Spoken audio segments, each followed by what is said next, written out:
Radio María. Ponemos el corazón en sintonía con el Evangelio. Donde quiero estar. Un camino para el encuentro con nuestros hermanos.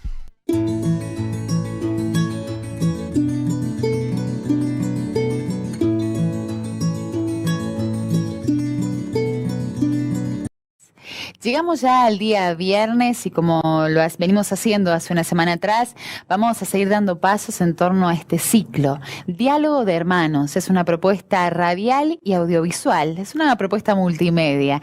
¿Quiénes son los protagonistas, los hermanos que se van a encontrar hoy en el diálogo? Como lo hicieron la semana pasada, estamos hablando del padre Javier Soteras y el rabino Polakov, hoy desde Miami, así que le damos paso a ellos. Marcelo, buenas tardes para vos. ¿Cómo estás? ¿Cómo está el clima ahí en Florida, en Miami? Sí, acá está demasiado lindo.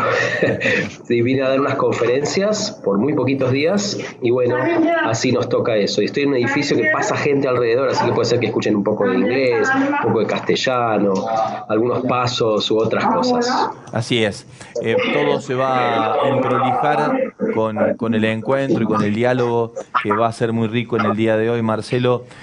Seguimos con los textos del libro de Génesis y hoy hemos elegido en el formato que nos identifica ya los tres espacios, el texto bíblico de la creación del hombre y la mujer.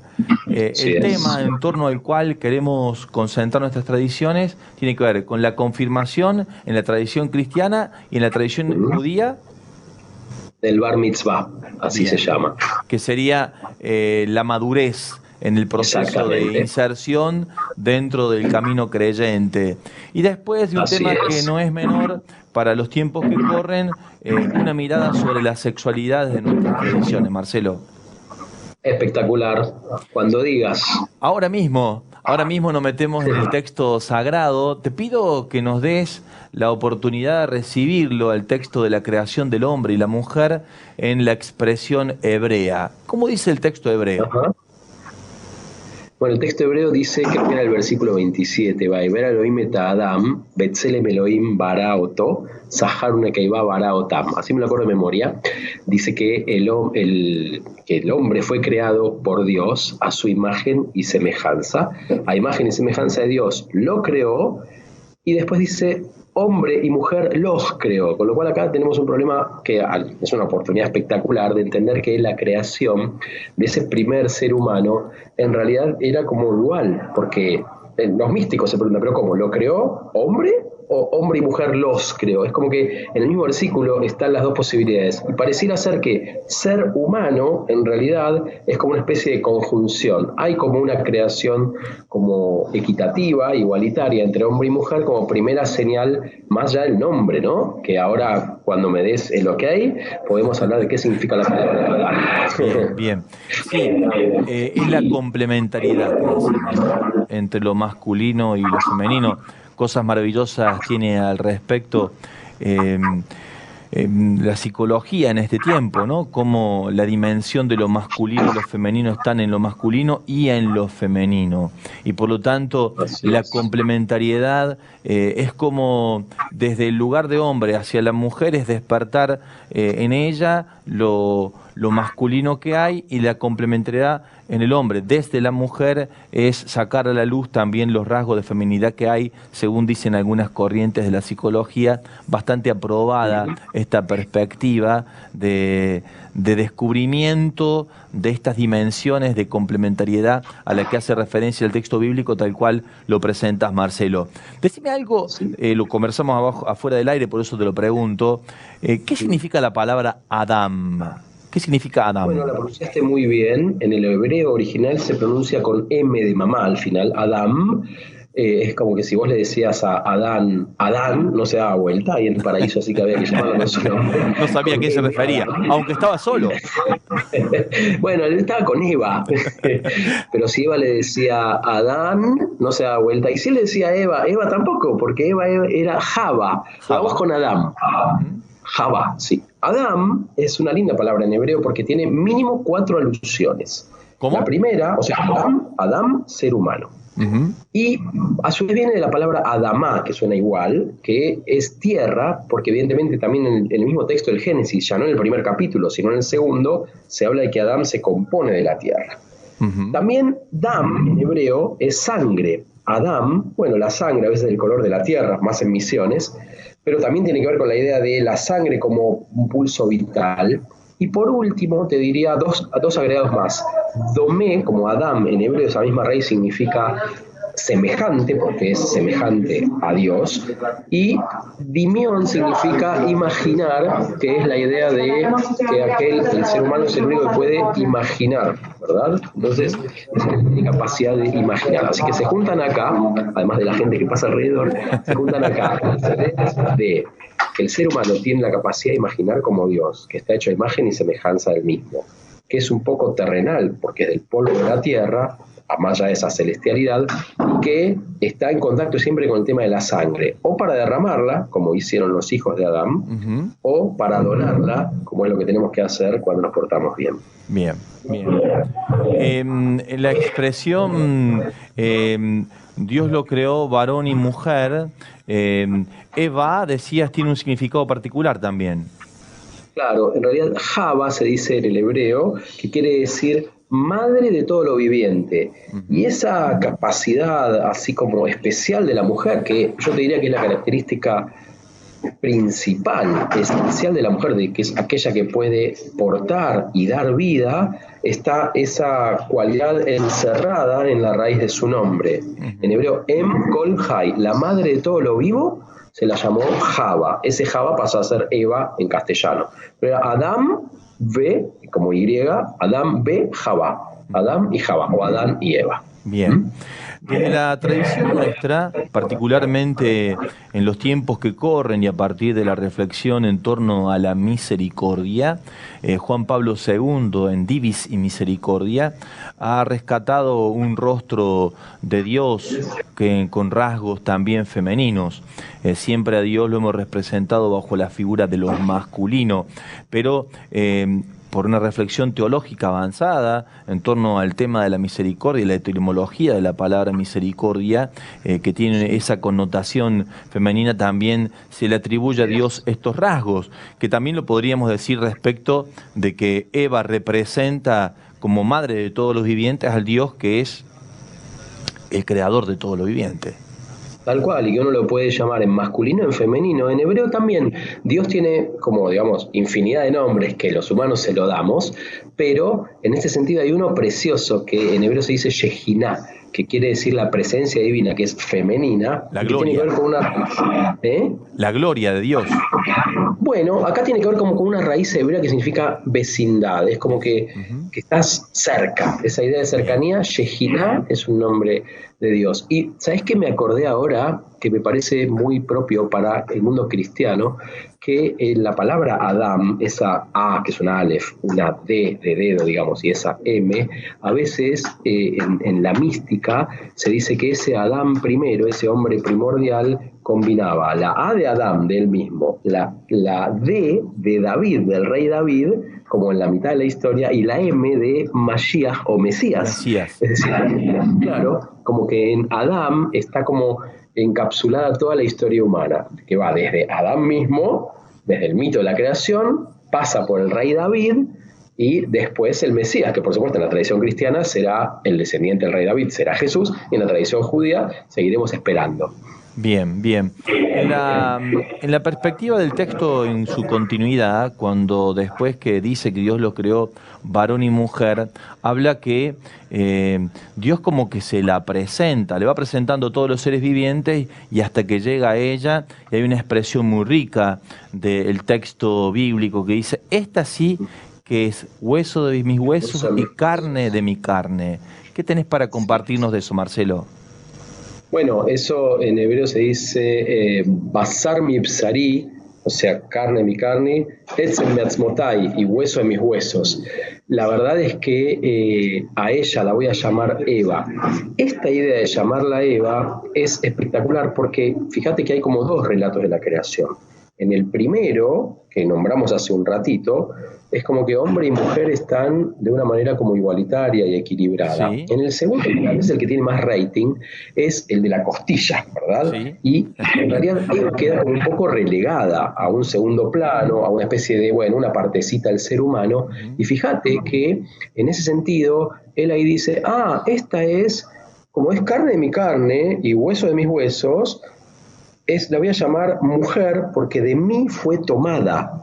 O sea, la llama en hebreo Isha porque del Ish fue tomada. Es como que el mismo nombre de ella está basado en el nombre de él, ¿no? Que eso es mucho antes de que le da el nombre Eva. Recién le da el nombre Eva más adelante, cuando evidentemente sabe que va a ser madre. Entonces, esta cualidad de carne de mi carne y hueso de mis huesos, en principio, que suena muy bien, también puede verse como machista. Que Eva, claro, un poco machista, porque es como que recibe, ahí no se llamaba Eva, ahí recién se llamaba mujer, en el sentido como, muchas traducciones muy fieles dicen, ¿sabes cómo la llaman ahí? Varona, porque en el hebreo fue tomada del varón, entonces él la llamó varona, y como que Adán dice esa palabra. Pero en el segundo relato, de ahí, a pesar de que es como más la mujer de costado, en realidad ahí es cuando Eva adquiere su rol de madre y que es mucho más propio. Marcelo, después de la creación, ellos rompen con lo que Dios les ha puesto como prohibición o como límite, y empieza una serie de bendiciones, decimos nosotros, ¿no? La bendición de parir con dolor, la bendición de trabajar con el sudor de la frente, y la bendición de, me falta una. De la mortalidad. De la mortalidad, exactamente. Claro. Viste que en muchos lados también, en muchas, no sé, como interpretaciones, esto se vio como maldiciones.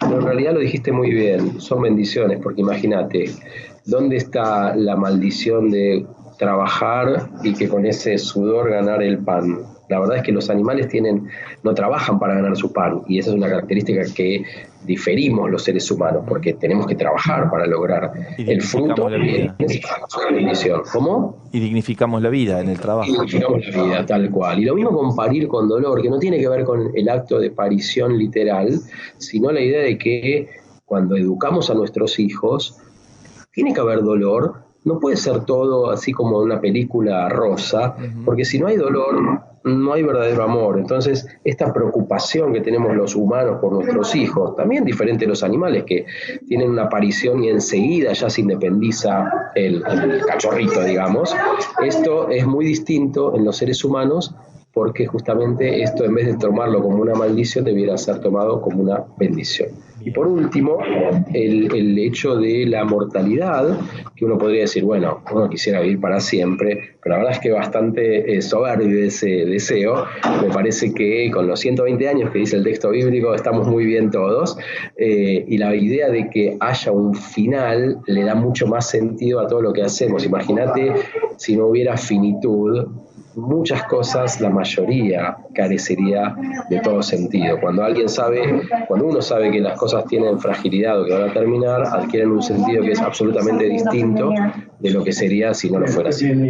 Bien, para nosotros, desde nuestra tradición, el hecho de que todo esto sea con dolor y sufrimiento es recapitulado por la figura del Mesías, que nosotros lo vemos en los relatos del siervo sufriente de Isaías, que se hace carne en la persona de Jesús, y en ese caso el acto primero de la creación bajo el signo del dolor y el sufrimiento en las tres dimensiones en lo que lo hemos planteado, recapitulado en Cristo, adquiere carácter de redención. Para nosotros el texto bíblico se lee también desde esa perspectiva cristológica, mesiánica. Marcelo, doy la consigna y pasamos, si te parece, en un ratito al segundo bloque. La consigna es la siguiente: ¿en qué hombre, en qué mujer te sentís complementada? Claro, muchos lo van a decir referido, por supuesto, a con quien comparte la vida, a con quienes tienen esa posibilidad. Bueno, ojalá podamos poder traducirlo en esos términos en esta tarde, Cecilia, en el compartir de nuestros oyentes.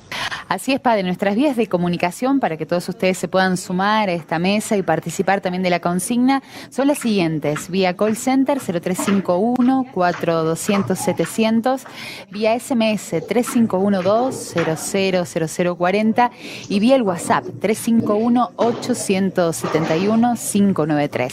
Vamos a una pausa musical y enseguida regresamos con Diálogo de Hermanos.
Donde quiero estar. Un camino para el encuentro con nuestros hermanos.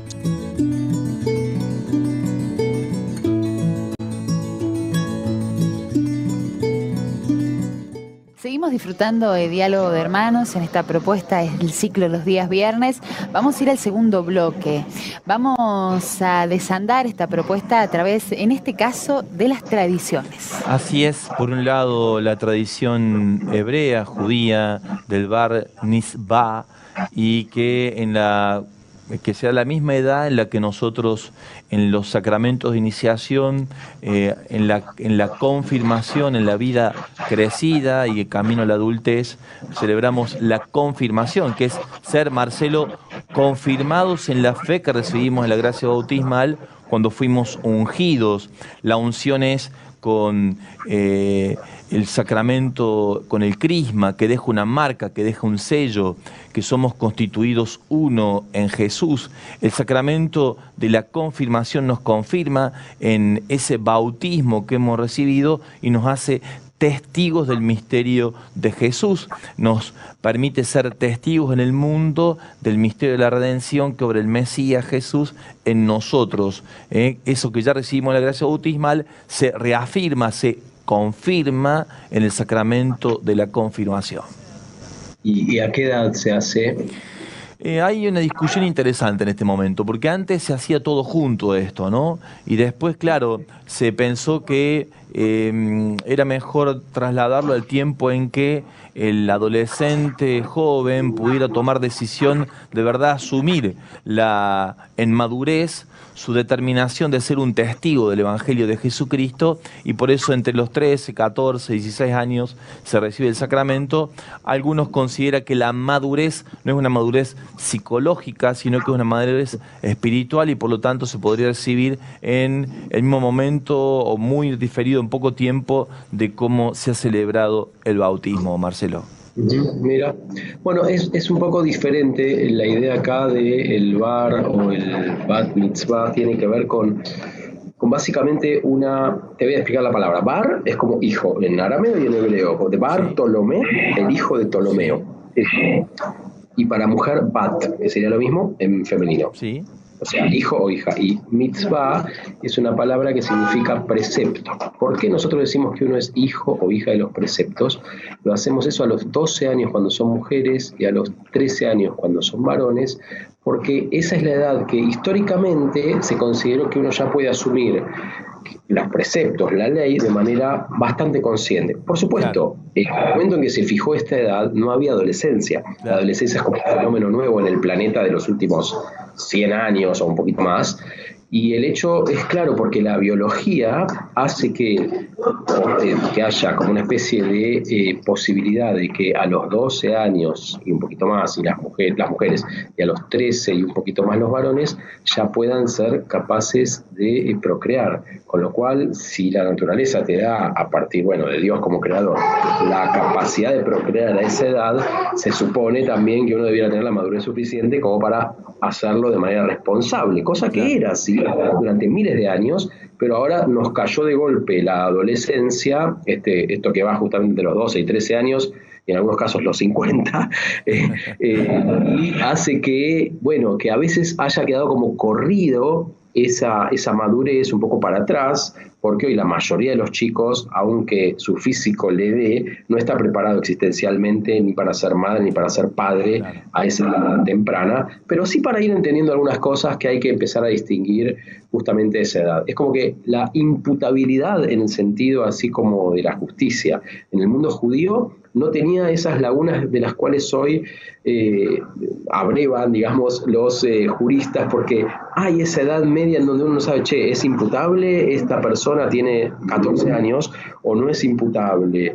¿Es condenable o no? ¿Puede asumir la responsabilidad de sus actos con plenitud o no? Bueno, esa discusión está zanjada. En una tradición judía, hasta esa edad los responsables son los padres, y de ahí en más ya es cada uno por sí mismo. Sí. Hay similitudes, Marcelo, porque el hecho de ser testigo del Evangelio de Jesucristo, la persona tiene que asumirlo a esto con cierta madurez, responsabilidad y capacidad de dar respuesta. Esto es responsabilidad, es dar respuesta a la llamada que ha recibido de ser presencia de Jesús en el corazón del mundo. Así que en este punto nos encontramos, me parece, con algunas similitudes, ¿no? Claro que bien lo decías vos recién, en esto de la madurez, ya no tiene que ver tanto con el paso del tiempo, sino con los procesos que las personas vamos haciendo. Tal vez en otras etapas de la historia, posiblemente de una manera mucho más homogénea,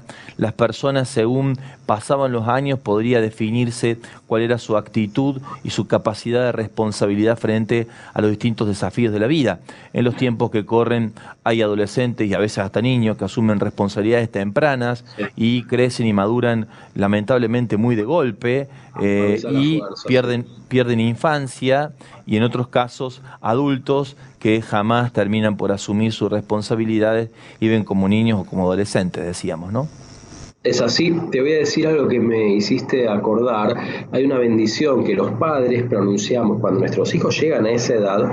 Pronunciamos una bendición en hebreo que dice Baruch, empieza así, Baruch Shepetarani, que quiere decir, bendito sea Dios que me liberó de la responsabilidad sobre mi hijo, en el sentido de la responsabilidad ritual. Claro. Es como que a esa edad los chicos ya asumen su responsabilidad ritual son contados en el mínimo. Nosotros tenemos como un mínimo de 10 personas sin las cuales no se puede, por ejemplo, hacer una lectura pública de la Torá o algunas partes de la plegaria sin que haya 10, no se pronuncian. Entonces, ¿cuándo contás? No contás a un niño de 5 años en ese mínimo, en ese quórum, pero sí lo contás cuando ya es bar mitzvah, cuando ya pasa a los 12 si es mujer o pasa a los 13. Y eso se hace con una fiesta en la sinagoga, en donde los chicos son llamados a leer justamente la Torá, hacen las bendiciones, aprenden a leer el hebreo y la lectura es cantada, y es un momento muy muy lindo en la tradición judía que tal vez muchos de los oyentes o compuvidentes han escuchado o han participado incluso en alguna de estas ceremonias tan lindas. En el Evangelio de San Lucas, en el capítulo 2, Jesús aparece en Jerusalén a esa edad, a los 12 años, y aparece compartiendo la reflexión en sabiduría con los maestros de la ley. Creo que es por esto mismo, porque está viviendo en esa etapa de esta iniciación en el Bar Mitzvah. Lo digo bien, ¿no? Bar Mitzvah. Bar Mitzvah, perfectamente pronunciado. Es la celebración de su Bar Mitzvah. Y ahora, claro, podemos entender mejor por qué a los 12 años Jesús aparece en el templo de Jerusalén en ese diálogo con los maestros de la ley. Yo creo que habrá sido a los 13, porque 12 es para mujer. Ajá. Y 13 es para varón. Bien. Pero bueno, es en ese periodo. Bien, bien. Marcelo, hacemos una pausa más. Cecilia nos va a regalar una vez más la consigna. Claro, al principio hablamos de varón y mujer. Dios lo creó a su imagen y semejanza, en esa complementariedad, en la complementariedad de ser uno en el otro y otro en uno. Y en el escenario de la vida, de distintas maneras, encontramos hombres y mujeres la posibilidad de la complementariedad. Decimos esto porque en un ratito más vamos a estar hablando de la sexualidad y cómo la entendemos desde nuestras distintas tradiciones y cómo esta perspectiva puede ayudar a madurar el modo de vivir la sexualidad en la sociedad a la que pertenecemos. Así decíamos para la consigna. Volvemos a repetir la consigna entonces. ¿En qué hombre o mujer o en qué mujer te sentís complementado o complementada? Lo podés responder a nuestras vías de comunicación, que las volvemos a repetir por si recién te conectás a la radio. 0351-4200-700, 3518-171-593 o 351-200-0040. Vamos a una nueva pausa musical y enseguida regresamos. Sí, hacía referencia en un momento determinado yo a la perspectiva psicológica de distintas corrientes. Tal vez la matriz la encontremos en Carl Jung. Él particularmente habla de esta presencia de lo masculino, de lo femenino en los dos sexos, y que la complementariedad se da cuando en uno y en otro se despierta lo que está escondido, y ahí se produce entonces, porque lo despierta el otro, la complementariedad de la que de alguna manera se habla en las Sagradas Escrituras. También cuando uno y otro dicen, aunque solo aparece en la voz de él, esta sí que es hueso de mis huesos y carne de mi carne. La mujer también podría decir lo mismo, Marcelo, ¿no? Así es, yo no conocía eso de Carl Jung, pero me parece bastante acertado. Buenísimo. Vamos a la pausa y volvemos por aquí.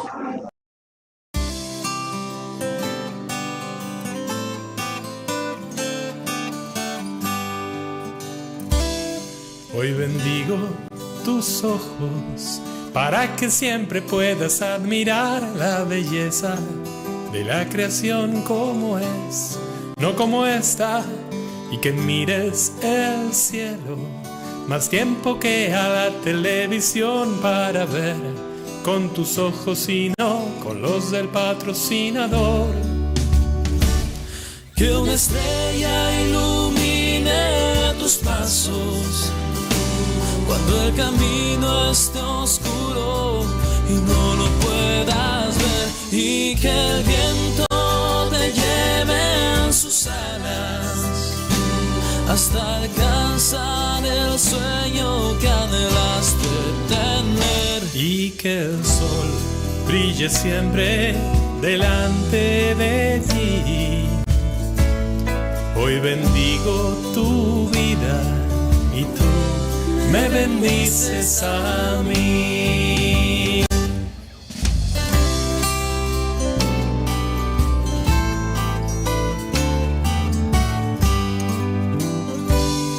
Hoy bendigo tus labios, que en tus palabras pueda encontrar el perdido, ese oasis donde su sed saciar, contagiar tu sonrisa y decir siempre y solo la verdad, y al ritmo de tu corazón saborear cada canción. Y también hoy bendigo tu mente, para que de los miedos te puedas librar y que cada día te levantes para ir a vivir y no solo a trabajar. Y que el sol brille siempre delante de ti. Hoy bendigo tu vida y tú me bendices a mí.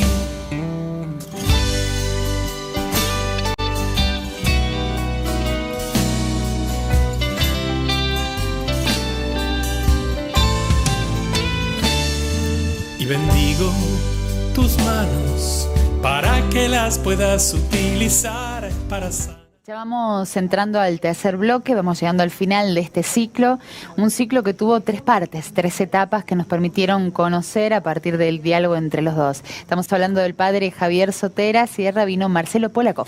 Gracias, Ceci. El tercer bloque tiene que ver con una dimensión de la vida humana que merece una reflexión por parte de nosotros, tal cual la cultura nos provoca hacerlo, y queremos dar nuestro granito de arena desde la reflexión teológica, desde la mirada cristiana, de la mirada judía, de nuestra tradición común y desde nuestras diferencias también, Marcelo, aunque en esto me parece que la reflexión pasa más por una aproximación de perspectiva de cosmovisión, más que a lo mejor desde una mirada más referida al texto sagrado o a los textos sagrados.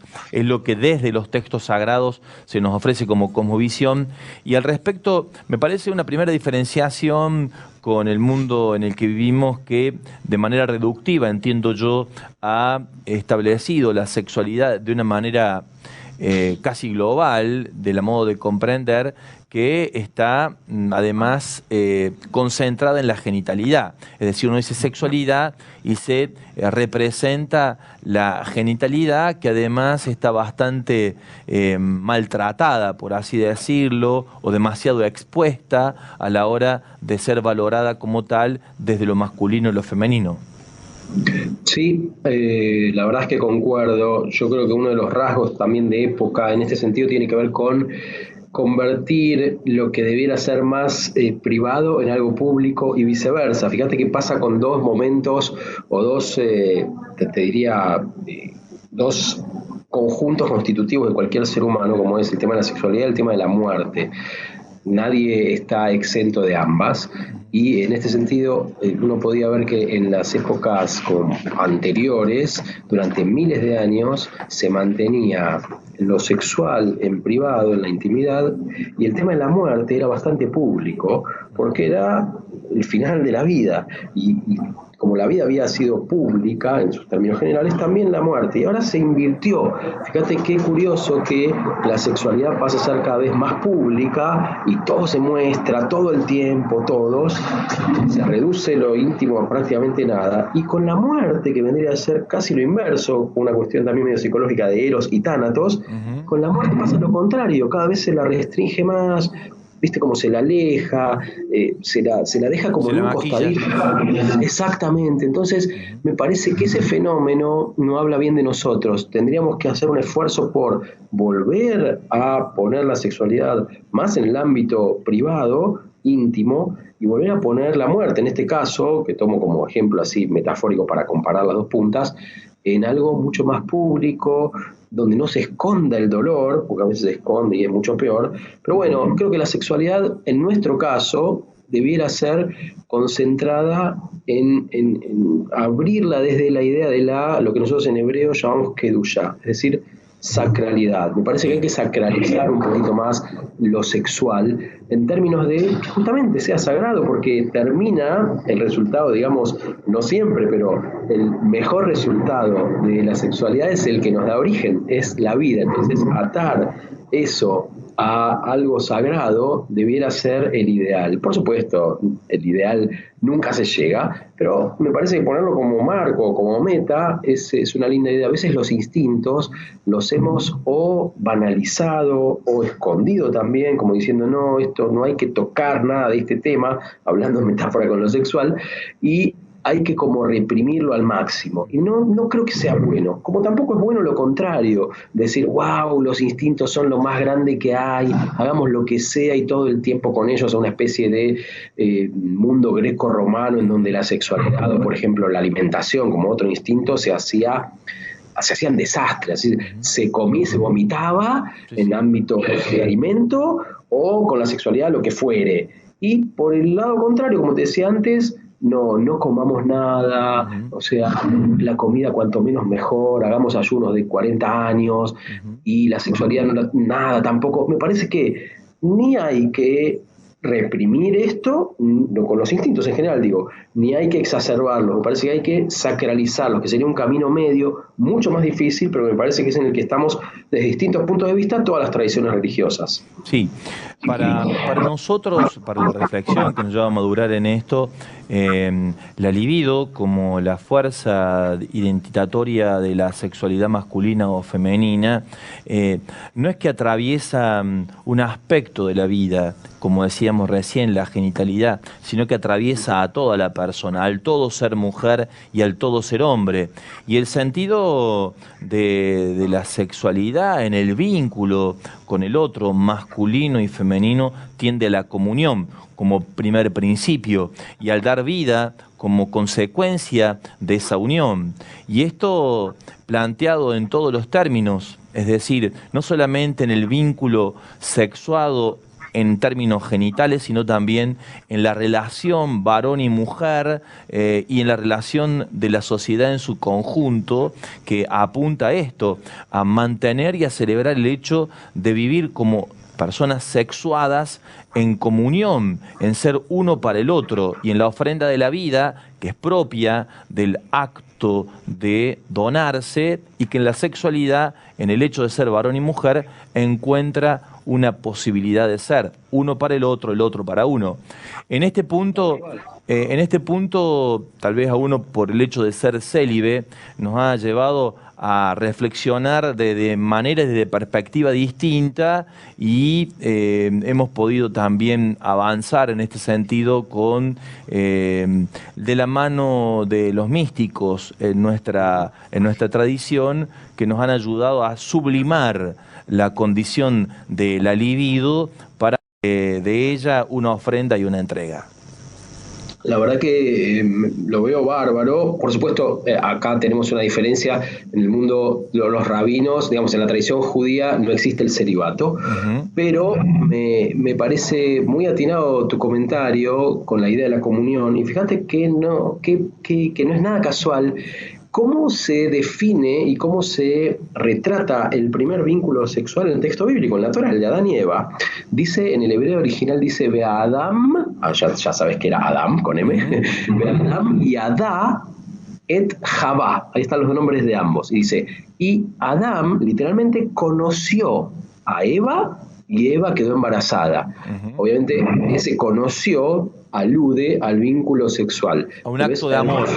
Exactamente, porque es el conocimiento más profundo, más genuino, más íntimo, el del paraíso, digamos.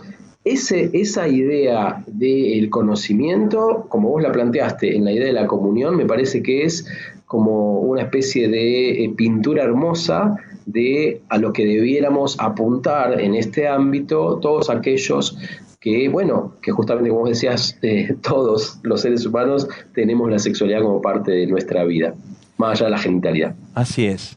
Marcelo, agradecerte el espacio, Ceci también por la oportunidad en este espacio que conducís de recibirnos para este diálogo de hermanos. Hoy hemos tenido la posibilidad de estar en contacto con algunas dificultades técnicas, pero creo que le hemos podido sortear favorablemente. Marcelo en Florida, en Miami, dando allí una serie de conferencias a la comunidad judía en esa localidad de los Estados Unidos. Nosotros de aquí desde Córdoba, compartiendo este segundo encuentro de diálogos de hermanos. Cecilia. Exactamente, Padre Javier. Finalizamos este ciclo en el día de hoy. Gracias a vos, gracias al rabino Marcelo Polakov, hoy desde Miami, por permitirnos este diálogo. Nosotros hacemos una última pausa musical y enseguida regresamos para la despedida.